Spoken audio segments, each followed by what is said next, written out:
In this video, I'll show you how I'll transform these leftover wood pieces from other projects into a perfect item to give to friends or to sell and make money from. A wood that I will use in this project is all cedar. We have a piece measuring just under 50 centimeters in length by 29 centimeters wide, another measuring approximately 80 centimeters by 12, and this smaller piece measures around 48 by 7. From the smallest piece, I'll cut a section that is 2 centimeters wide.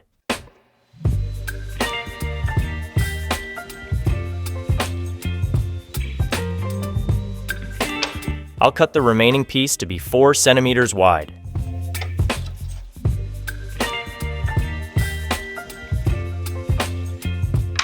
Now I'll pass these 3 pieces through the planer, leaving them all 17 millimeters thick. The largest piece might end up differently.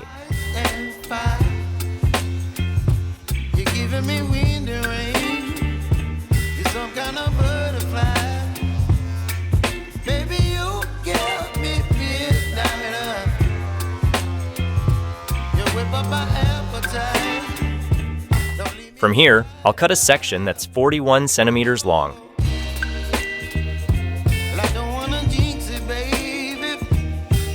And this one as well, cut to 41 centimeters.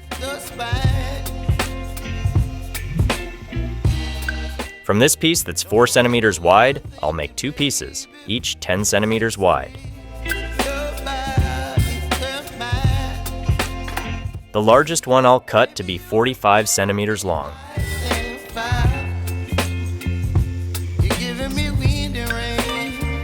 Its width will be cut to 27 centimeters.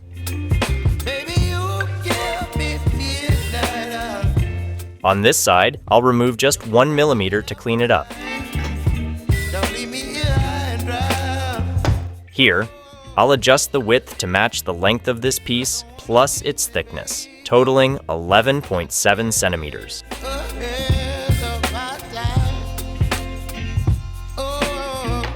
Well, here are all the parts of the project. These pieces are leftovers that will be kept for future projects.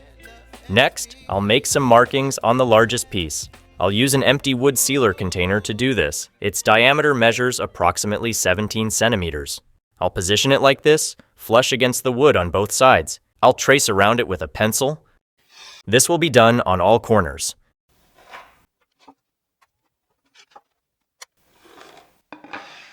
I'll use the bandsaw to cut along the markings that were made.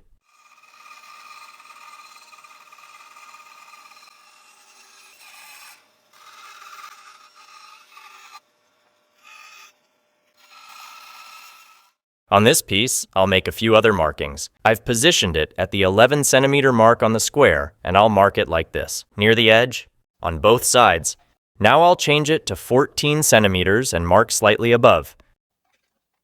Here, and here. I'll mark them in the opposite direction, 48 millimeters. I've adjusted to 22.5 centimeters, which is half the width of the piece, to mark like this. At this point, I'll mark in the opposite direction with 11 centimeters. Further down, near the edge, I'll mark halfway across the piece as well. In the opposite direction, it'll be marked with 3 centimeters. On the other side, the marks will be made with 8 centimeters. In the opposite direction, it'll also be marked with 3 centimeters. In all these markings, I'll drill using a 3 millimeter drill bit. The countersink has a 6 millimeter diameter. These 3 points will be used to fix the item to the wall, so the countersinking will be done on this side. The other points will be used to fix the other pieces, so the countersinking will be done on the opposite side.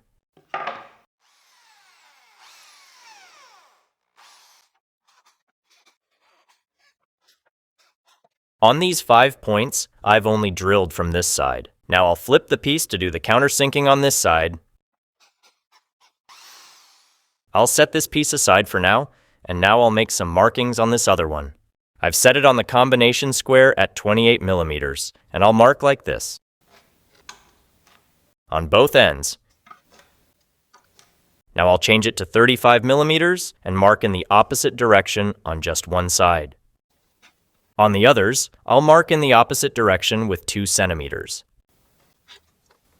On this piece as well, I'll mark on both ends with 28 millimeters. In the opposite direction, I'll mark with 1 centimeter. This way, it'll be centered nicely. Here will also be drilled with a 3mm drill bit, but the countersink part is 10 millimeters.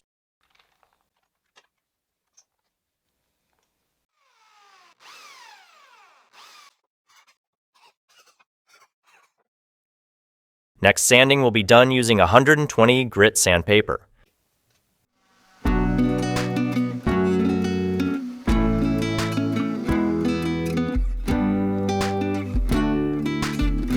I used wood filler and covered some old marks and holes on this piece.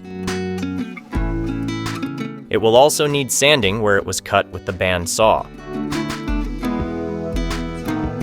I set up this 28mm round-over bit in the router to round off some edges. This will only be done on the top side of this piece.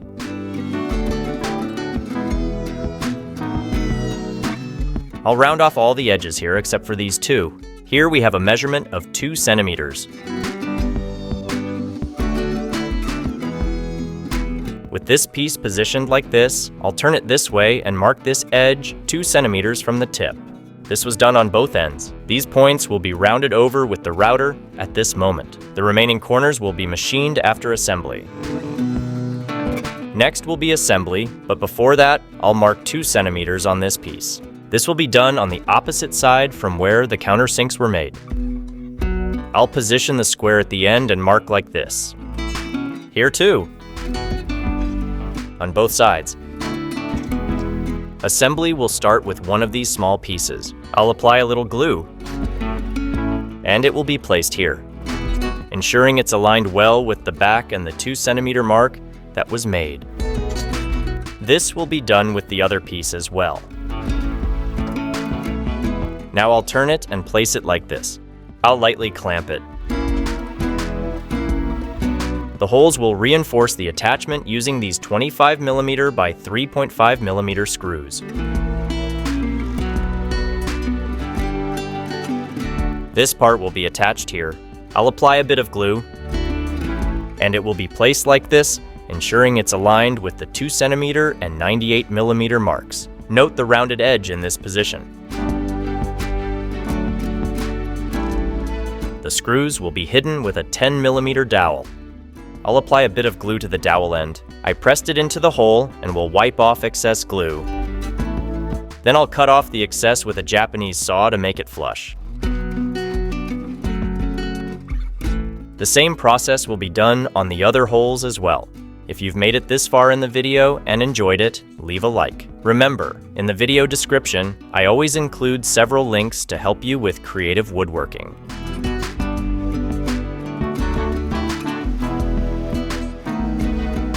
Now the other corners will be rounded over with the router.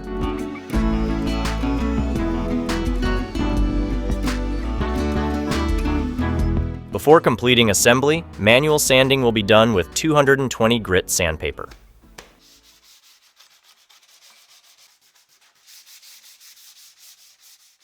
Well, now I'll make some more marks on this piece. I'll mark right in the center at 22.5 centimeters, a bit above this hole. I changed to 10 centimeters and will mark on the ends, here and here.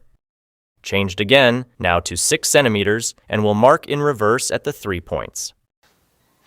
This time I'll drill with a 2mm drill bit. The depth of the drilling will be approximately 1 centimeter.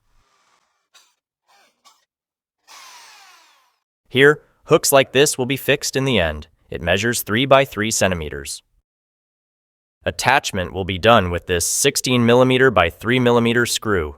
Some more markings will be made to assist in completing the assembly. I'll mark at the ends with 2 centimeters. Here it will be marked at 98mm.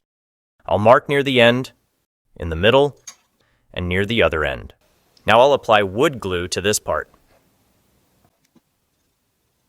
It will be placed like this, ensuring it's aligned with the 2 centimeter and 98mm marks. I'll use clamps to hold it in place and then screw it from the back.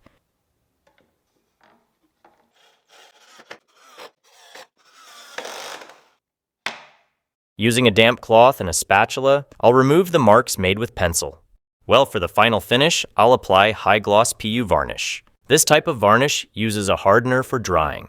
Application will be done using this spray gun, as usual here on the channel. If you're looking for good woodworking equipment, check out the great options I always leave in the video description.